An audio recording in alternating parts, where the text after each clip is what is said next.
நாய்க்காக பொங்கும் சீமான்களே சீமாட்டிகளே, கொஞ்சம் இதற்காகவும் பொங்குங்களேன். உங்க பெரியார் எங்க போனாரு?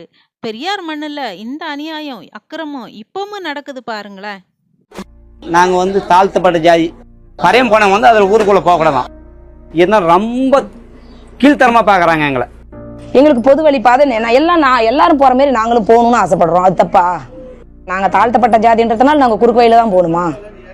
அவங்களுக்குன்னா நாங்க அடிமையாவே இருக்கணுமா? திராவிட தற்கொலைங்களே கேட்டுச்சா? உங்க பெரியார் ஜாதி அழிச்ச அழகுதான் இங்க இருக்கு. இது என்ன பீகார்லயும் மத்திய பிரதேசத்துலயுமா நடக்குது? இல்ல ப்ரோ, இதெல்லாம் திருவண்ணாமலையில இருக்கிற ஒரு கிராமத்துல நடக்குது. அங்க உயர்ந்த ஜாதிக்கு முன்னாடி தாழ்ந்த ஜாதிக்காரங்க நடக்கக்கூடாது, ஒரே தெருவுல போகக்கூடாது. அது மாதிரி அந்த இறந்த பணத்தை கூட ஊரை தாண்டி தான் எடுத்துட்டு போறாங்க.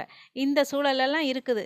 இதுதான் திராவிடம் ஜாதியை அழித்த சம்பவம். நல்லா பாருங்க. பீகார்லயும் மத்திய பிரதேசத்திலயும் நடக்கிறதெல்லாம் தமிழ்நாட்டுல இன்னமும் நடந்துட்டு இருக்கு. இந்த திராவிடத்தை இன்னும்